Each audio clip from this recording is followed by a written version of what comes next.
Opa, opa, meus amigos, como é que estamos? Tudo bem? Olha só, meus caros, hoje vamos trabalhar a ideia relativa à moralidade para o concurso do CNU, né? Agora, veja bem, gente, quando a gente fala moralidade, a coisa ela é tão aberta, né? Ela é tão expansiva, digamos assim, que nem mesmo um material de preenchimento junto com vocês eu achei que seria adequado. Então eu fiz esse material que está disponível para vocês lá na plataforma, e esse material vai conter tudo que eu vou falar aqui agora, tá bom? Agora, isso também não impede você de querer anotar, tá bom? Então vamos fazer uma proposta um pouquinho diferente hoje e vamos fazer uma aulinha aí, né, na qual vocês vão acompanhar comigo as minhas explicações. Lembrem que o que está escrito no material de apoio é uma redação mais voltada para o aspecto técnico, né? Então, por conta disso, se você quiser anotar com as suas palavras, você também pode ficar à vontade, tá bom? Muito bem, gente. Tocando no assunto moralidade. Vamos lá. Primeira coisa, senhores, quando que moralidade pública se tornou esse elemento relevante na administração pública e no direito administrativo? Bom, com isso, né, para a gente desvendar esse primeiro mistério, que é a moralidade no tempo, já é questão de prova, né?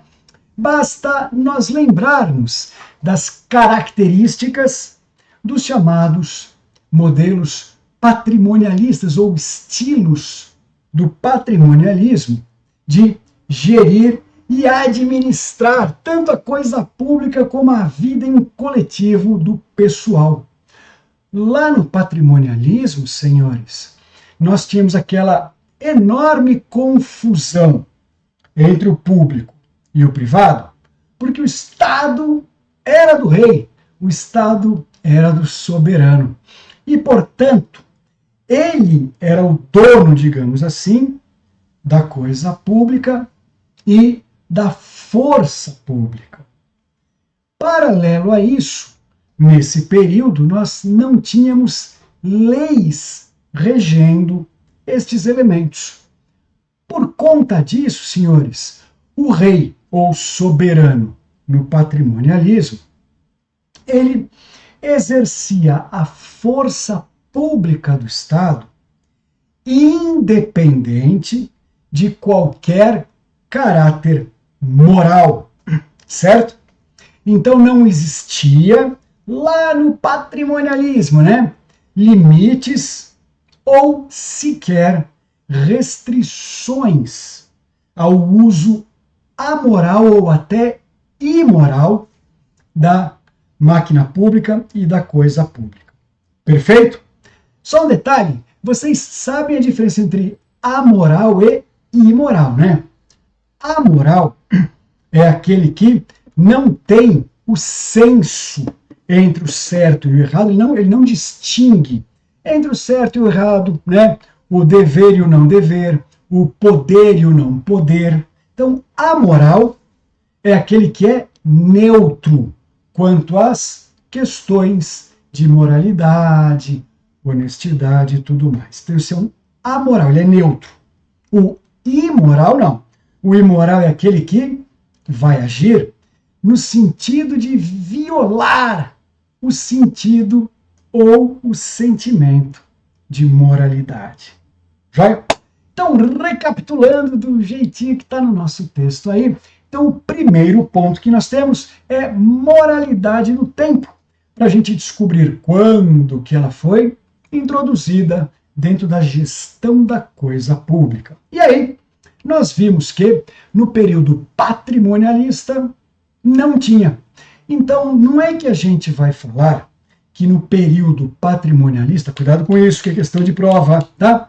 Reinava a imoralidade. No período patrimonialista, reinava a amoralidade, certo? Não se tinha a noção do certo e do errado. Por quê? Porque a coisa pública e o poder público eram ilimitados e pertenciam ao rei, pertenciam ao soberano. Joia?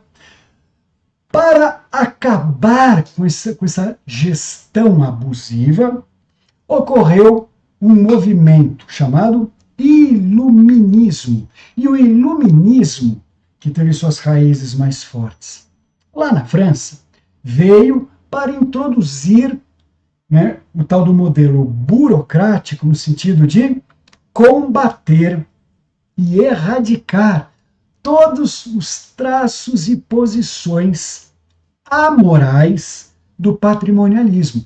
Principalmente quais, meus amigos? Principalmente a gerontocracia, principalmente o nepotismo, o clientelismo e, por que não, né? O fisiologismo. Joia? Mas, professor, nem todos esses são expressamente violações da moralidade. Não, então, foi o que eu falei. No modelo patrimonialista, nós não vamos falar que reinava a imoralidade. Nós vamos dizer que era um governo de amoralidade, ou seja, neutralidade, ausência. Joia? Com o trazimento do modelo burocrático e a ideia, né, da administração lógico-racional, daquele camarada chamado Max Weber, né?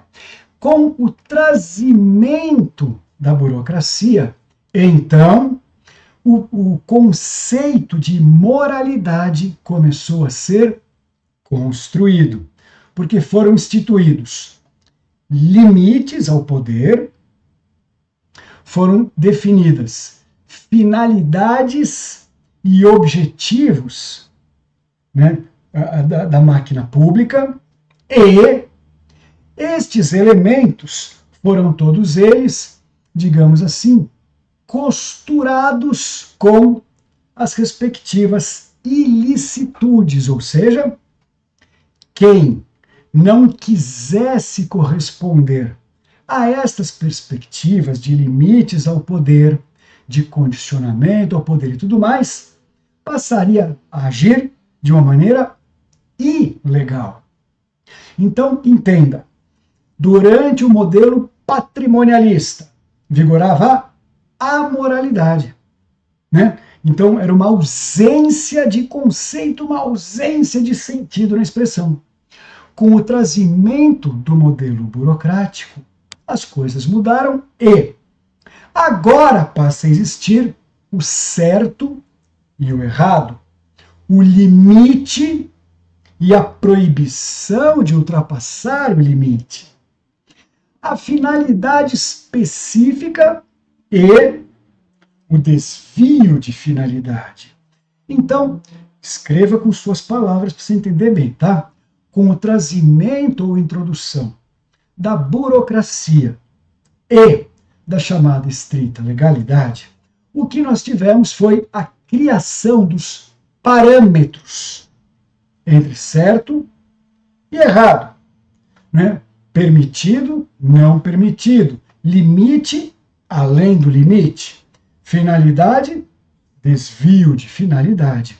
E com isso, passou a existir na estrutura da administração a criação do conceito de moralidade. Ponto. Agora, como é que era essa história, senhores? Põe na linha de baixo. Essa moralidade era baseada apenas nestas confrontações. Entendeu? Então,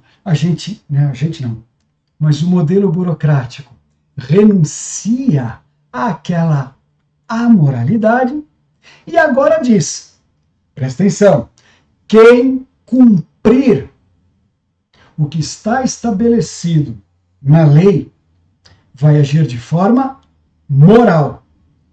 Agora, quem violar aquilo que está na lei, vai ser considerado como imoral. Portanto, agora aquele que optar em ultrapassar o limite legal, desviar a finalidade legal,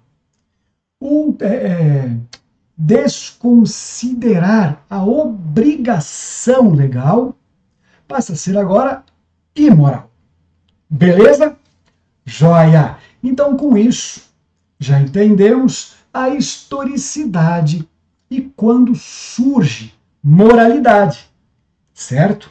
Porém, meus caros, veja só, essa moralidade que começa a ser percebida nas instituições públicas, ela tem um pequeno problema, né? Porque ela é ainda filosófica. Ela está ainda apenas no plano das ideias, das percepções. E por conta disso, o agente público que ultrapassasse os limites da lei, desviasse as finalidades da lei ou descumprisse, né, as proibições da lei, responderia apenas pela ilegalidade. Então ainda não se tinha moralidade como mais um bem jurídico.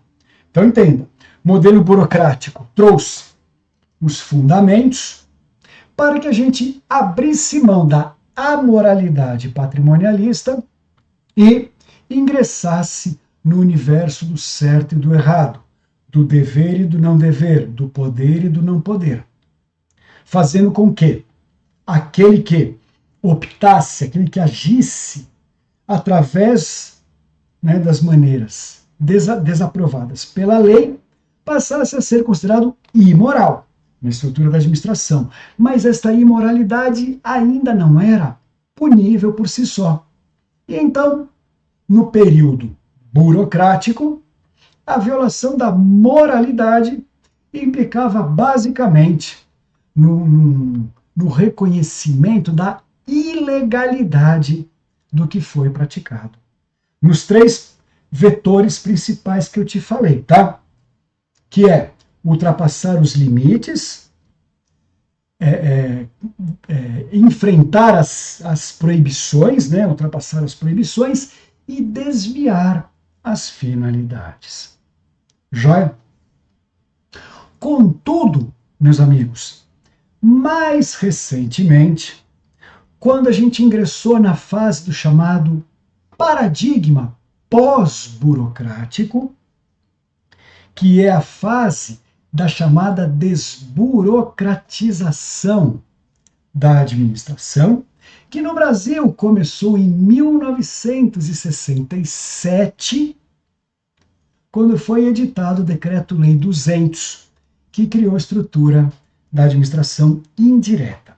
Então, nesse momento, a gente começa a ter, né, um movimento, uma ideia já, de que o modelo burocrático, por si só, não é mais suficiente, em virtude desta alta complexidade que a coletividade e a sociedade estavam enfrentando. E aí, então, né, começou a haver já um movimento de percepção de que a burocracia já não era mais o modelo perfeito. Chama-se paradigma pós-burocrático.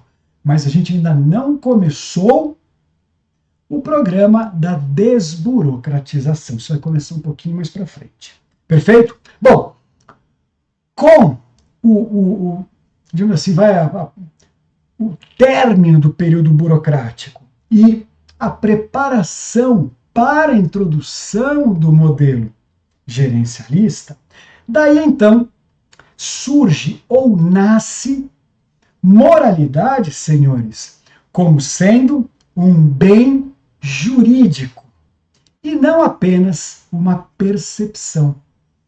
Quando a moralidade pública, né, a finalidade pública, passa a ser reconhecida como um bem jurídico, em primeiro lugar, ela é inserida na Constituição Federal como sendo um princípio regente de toda a administração, direta e indireta, e de todo mundo que for substituir o Estado ou for investido nos poderes do Estado.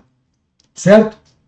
Então aí, a partir do paradigma pós-burocrático, a moralidade pública passa a ser conhecida como um bem jurídico e não mais apenas uma mera ideia, uma mera percepção. Então ele é inserido como um princípio constitucional, beleza? E mais ainda, esse bem jurídico, que é a moralidade pública, senhores, pertence a quem? Olha que legal agora. Tá preparado? Coloquei na linha de baixo. A moralidade pública, senhores, pertence à coletividade, pertence à sociedade. Ah, professor, me dê subsídios que me permitam sustentar essa ideia. Simples. Quer ver? Primeiro subsídio, meus amigos, que a gente pode usar para sustentar essa ideia. Presta atenção. Todo mundo que for cidadão, ou seja, tem os chamados direitos políticos ativos, né? Ele pode ser eleitor. Então, todo cidadão pode ingressar com ação popular, porque na qualidade de cidadão, qualquer um pode buscar proteger ou defender aquilo que não pertence a alguém, porque na verdade pertence a todos. Então a ação popular cabe para o cidadão ingressar no poder judiciário e tentar proteger o quê? Tentar proteger o patrimônio público, os cofres públicos, o meio ambiente e, expressamente, a moralidade pública, senhores. Então, moralidade pública, na introdução do paradigma pós-burocrático, passa a ser um bem jurídico pertencente à coletividade. E em função disso, esse bem jurídico passa a ter proteção pelo ordenamento jurídico, proteção pelo direito. Em primeiro lugar, ela é colocada como um princípio constitucional. Na hora que vem um princípio administrativo constitucional, significa dizer que toda administração e todo mundo que atua na administração estará vinculado a esse princípio. Em segundo lugar, por ser tornado um bem jurídico, passou a ser expressamente protegido, passou a ser expressamente tutelado, né? Quem pode proteger, quem pode defender a moralidade pública? Bom, o primeiro você já colocou aí, né? É o povo, mas não é o povo em geral, né, senhores? É, na verdade, o cidadão. Tem que ser aquele sujeito que goza de cidadania para poder ingressar com ação popular. Então, o primeiro que defende, o cidadão, através da ação popular. Joia? O outro que defende, senhores, na linha de baixo, e tem dois, coloca aí, é o Ministério Público, senhores. Porque o Ministério Público, ele é titular da chamada ação civil pública, que é uma ação que o Ministério Público pode propor sempre que ele quiser proteger bens ou direitos da coletividade em geral. E, gente, se a moralidade passou a ser um bem jurídico e pertence à coletividade em geral, item segundo, então, Ministério Público, através da ação civil pública, pode também tutelar, proteger essa moralidade pública que é obrigatório e vinculante. Quem mais, senhores? Tem mais um. Na linha de baixo, o item terceiro, senhores, podem colocar aí o poder legislativo. Qual é a ferramenta que o poder legislativo tem, meus amigos, para proteger, para tutelar moralidade, hein? Coloque junto comigo.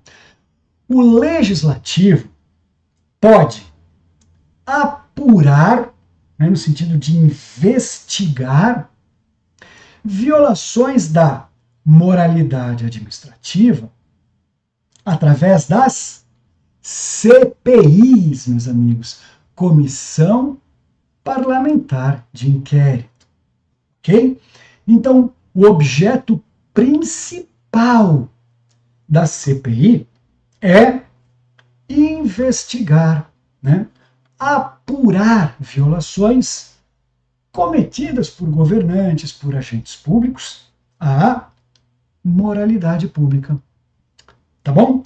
Tanto que, senhores, o resultado final de uma CPI, aquele relatório, né?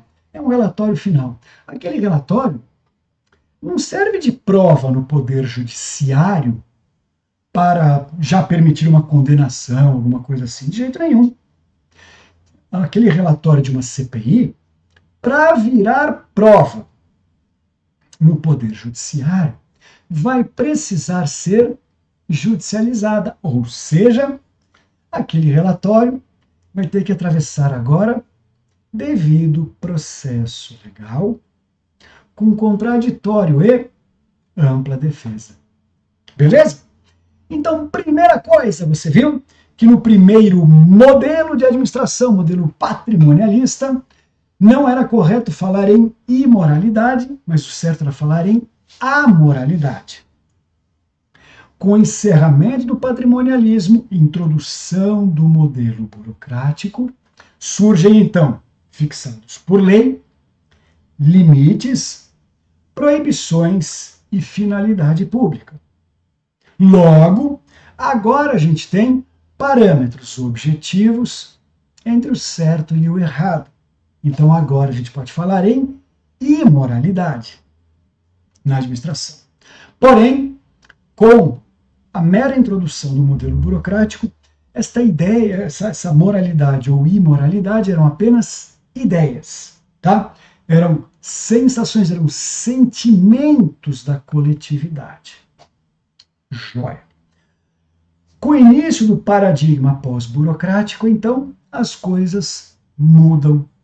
Com o paradigma pós-burocrático, esse início de paradigma pós-burocrático, preparando para a vinda do gerencialismo, moralidade passa a ser um bem jurídico. Então, agora, quem cometer uma ilegalidade no exercício do cargo ou da função vai responder pela ilegalidade e também poderá responder pela quebra da moralidade. Antes não dava, né? Antes era só a ilegalidade. Joia. Aí, então, visto isso, trabalhei com vocês a ideia de quem são os principais, né, defensores da moralidade administrativa. Vimos que, em primeiro lugar, está o cidadão, né, através da ação popular. Em segundo lugar, Ministério Público, através da chamada ação civil pública. Em terceiro lugar, o poder legislativo, através das CPIs. Agora, em quarto lugar, com asterisco, meus amigos, vai estar a própria administração. Então, a administração pública é a principal guardiã da moralidade pública e administrativa. Tá bom? É a principal guardiã. Joia. Quais são os fundamentos que fazem com que a administração pública venha a ser a principal guardiã? Muito bem, vamos lá? Agora vamos listar os motivos dessa afirmativa. Em primeiro lugar, meus amigos, nós temos que na relação hierárquica entre superior e subordinado, existe um poder chamado poder disciplinar. O poder disciplinar, quando vocês estudam poderes administrativos, né? O poder disciplinar, senhores, ele é mais do que um poder. Ele é um que a gente chama, né? Poder-dever. Poder-dever. E que poder-dever é esse, senhores? Olha só. O superior hierárquico, sempre que ele tomar conhecimento ou houver denúncia ou representação interna administrativa de que algum agente público subordinado a esse chefe esteja cometendo irregularidades, este superior agora está obrigado a exercer seu poder disciplinar, mandando apurar administrativamente e de forma direta estas possíveis irregularidades e aplicar a punição cabível. Então, o primeiro ponto para nós sustentarmos que moralidade, que a administração pública é a principal guardiã da moralidade administrativa. Em primeiro lugar, o poder dever disciplinar. Joia? O segundo ponto, meus amigos, é o decreto que regula a ética no serviço público, senhores. Gente, olha que loucura! O decreto que regula ética no serviço público federal, cobrável no CNU em todos os blocos, tá? Então, o decreto da ética, ele explica o que é ética, a necessidade da publicidade e tudo mais. E mais adiante, no próprio decreto, este decreto diz que a atitude fora da ética vai ser uma atitude do agente público de ilegalidade e imoralidade. E o decreto da ética faz com que estes dois conceitos ou elementos fiquem sempre conexos. Então, do momento da edição do decreto de ética no Serviço Público Federal em diante, pode escrever isso, tá? Toda forma de ilegalidade cometida pelos agentes públicos no exercício de suas funções ou poderes vai também implicar em uma violação da moralidade. Qual a conclusão do decreto? Logo, coloca um tracinho, violar a moralidade pública implica na ilegalidade. Escreveu isso? Ilegalidade do ato ou decisão praticados.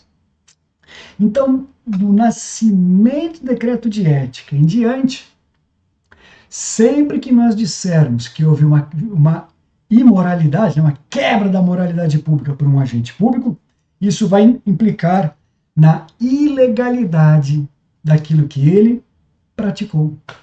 Certo? E se é ilegal, deve ser anulado, para que deixe de existir. Olha a força que surgiu a partir daí. Perfeito, professor, entendi. Mas, professor, fiquei com uma dúvida. O decreto da ética, ele é interna corporis, né? Ele é um decreto que regula a rotina do dia a dia dos agentes públicos no exercício de suas funções e no funcionamento da máquina, né? Mas não é, né? Quando você lê o decreto da ética, você vai perceber que ele também se refere à vida privada do agente público fora de serviço. Mas isso é uma conversa para aula de ética, sendo agora falando de moralidade, tá bom? Então, veja, o primeiro ponto foi vincular quebra de moralidade com ilegalidade do que foi feito. Perfeito? Você está entendendo a evolução, né? Patrimonialismo amoral. Burocracia trouxe certo e errado. Então agora a gente tem moral e imoral. Só que não era punível, era uma mera ideia. Daí então virou um bem jurídico. Quando virou um bem jurídico, foi entregue na mão do cidadão, do Ministério Público, do Poder Legislativo e da própria administração, que deverão zelar por esta moralidade, ou poderão zelar, né? Bom, em primeiro lugar, o decreto da ética, que veio finalmente vincular. Violou moralidade? Então o que foi feito é ilegal. Só que isso, senhores, implicaria, como regra, só no desfazimento da coisa, né? Do ato, do processo, né? Vamos apenas anular o ato ou processo, porque houve uma quebra da moralidade, certo? Agora, e o agente público que fez isso, hein? Ah, esse cara, hein? Te falar. Pois é. Só que até esse momento, não havia como reprimi-lo, como puni-lo de uma maneira um pouco mais intensa. Porém, meus amigos, veio, né, mais recentemente, a lei da improbidade administrativa. E a lei da improbidade administrativa representou, digamos assim, uma evolução do decreto da ética, porém, né, desculpa, gente, com alguns propósitos, com alguns elementos bem mais específicos. Então, o decreto de ética continuou existindo, vinculando moralidade à legalidade, numa boa, tá? E surgiu a lei da improbidade. E a lei da improbidade surgiu para elencar hipóteses nas condutas dos agentes públicos, que são, na esfera civil administrativa, improbidades ou quebras de moralidade qualificadas por esta lei da improbidade. Então, a lei da improbidade passou a dizer que aquelas condutas da lei e as condutas que possam ser assemelhadas, porque a gente sabe que são 3 figuras de improbidade, né? Artigo 9º, que é o enriquecimento ilícito, e o artigo 10º, que é causamento de danos aos bens, ao patrimônio e tudo mais. Estes 2 artigos têm aquelas hipóteses, mas as hipóteses são exemplificativas. Portanto, servem de parâmetro, servem de exemplo, para punir naqueles casos ou em casos semelhantes. Só o artigo 11º, senhores, que fala da violação dos princípios, é que é com rol taxativo, tá? Muito bem. Então, meus caros, olha só. Com essa ideia, né, com esse trazimento da improbidade, agora a gente passou a ter as duas, digamos assim, os 2 elementos mais relevantes de proteção da moralidade pública. Quais são, senhores? O decreto da ética, que é voltado para o agente público no exercício do cargo ou de sua função. E a lei da improbidade administrativa, que veio agora dizer que aquelas condutas de quebra de moralidade, elas são improbidades, que vão implicar em uma severa punição fora do plano funcional. O decreto da ética pune o cara no plano funcional, né? Então ele vai trazer aquelas implicações funcionais. Improbidade vai além. Improbidade tem multa, proibição para obter benefícios da administração, firmar contratos com a administração, prestar concurso e tudo mais. Também tem a punição de perdimento de cargo ou de função, certo? Entre outras punições que estão lá na lei da improbidade. Joia? Com isso, então, a gente passou a ter estes elementos. Agora, Tome cuidado que nós ainda, presta atenção, ainda não temos a qualificação da quebra da moralidade administrativa na instância penal. Então nós já temos na instância administrativa funcional decreto de ética. Na instância civil e política, lei da improbidade. Mas ainda não temos na esfera penal. Isso é questão de prova também. Tá bom? Com isso, então, você já sabe a historicidade, quem tutela, certo? E por que a gente pode falar que a administração pública é a principal zeladora da moralidade pública, inclusive em função dos 2 diplomas legais citados, decreto de ética e lei da improbidade. Beleza? Compreendido tudo isso, meus amigos, vamos falar rapidinho sobre a moralidade em si. Então, o que se entende, gente, por moralidade pública ou moralidade administrativa? O que é, né? Afinal de contas, isso que nós estamos falando desde o começo. Seguinte, gente, a moralidade pública, ela é baseada nos mesmos fundamentos da moral privada, certo? Quais são eles, senhores? Ué, o primeiro, parece que é até uma ficção, né? Honestidade. Então, o primeiro fundamento da moralidade administrativa é a honestidade, ok? Honestidade. O segundo fundamento, senhores, é a fidelidade. Que no nosso caso, ninguém quer saber quem pula muro, quem não pula. É fidelidade ao Estado, fidelidade ao ofício público, fidelidade ao munus público que os agentes públicos assumem quando tomam posse. Ok? Então nós vamos ter, né, essa honestidade, fidelidade, e o terceiro, senhores, é a urbanidade. O que é urbanidade, senhores?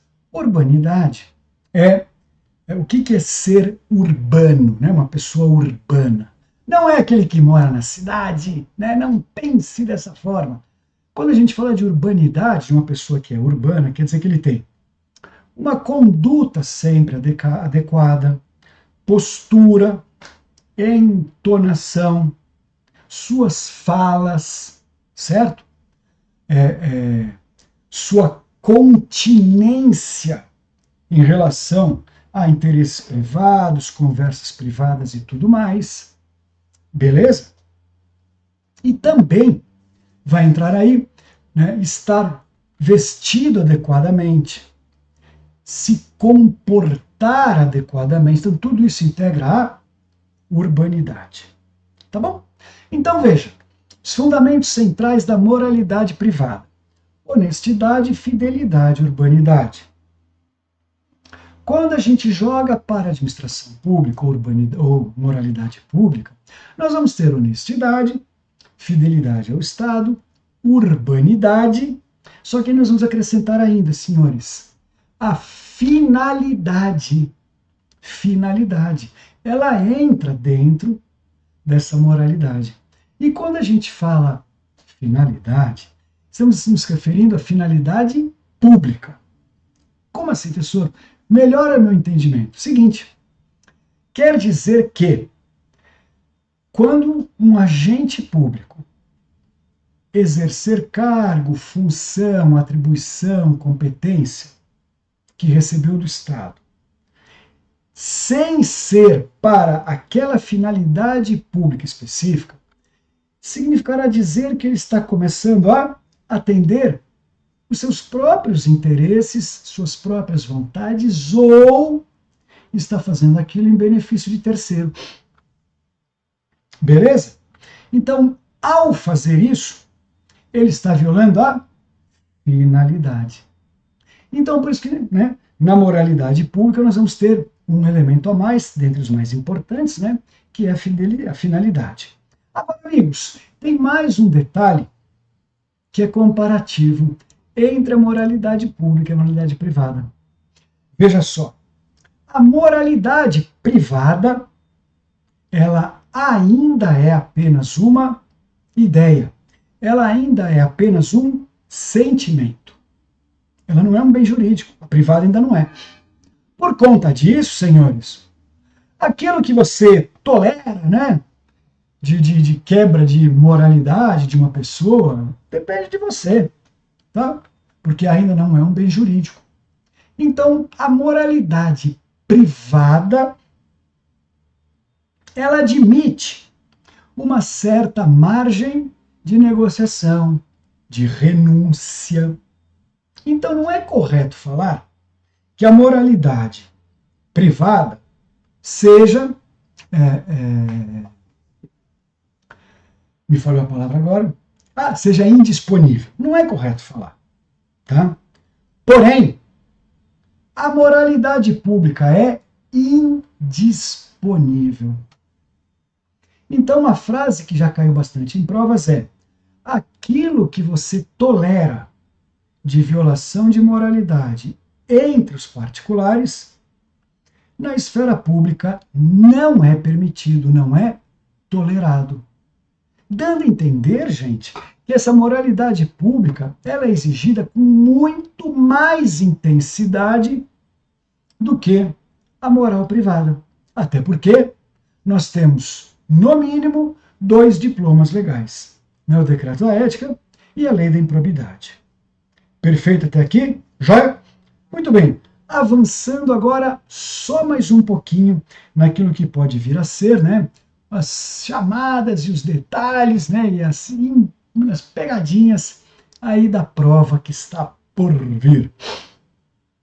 A moralidade pública, senhores, ela é exigível daqueles que representam o Estado, também daqueles que foram colocados para o exercício de cargos e funções do Estado, mas também para particulares investidos em competências e atribuições do Estado, meus amigos. Certo? Então, cuidado com essa pergunta, hein? A moralidade pública pode ser aplicada sobre a entidade privada? Pode, desde que seja uma entidade privada investida em alguma atribuição pública. Por exemplo, por delegação, por contrato de concessão, por parceria público-privada, né? Por termo de gestão, termo de parceria. Então, instrumentos que vão transferir competências e atribuições da administração para dentro, né, do Estado. Joia? Então, essas transferências de poderes também promovem transferências de deveres, entre eles o dever da moralidade pública, ou também chamada de moralidade administrativa. Beleza, meus caros? Então, fique você aí esperto, atento para as perguntas de prova e tome muito cuidado, gente. Quando a banca quiser vincular moralidade com ilegalidade, ela precisa estar tratando do decreto da ética, hein? Tá? Porque fora da relação ética, o Poder Judiciário ainda não reconhece que toda quebra de moralidade seja necessariamente uma ilegalidade.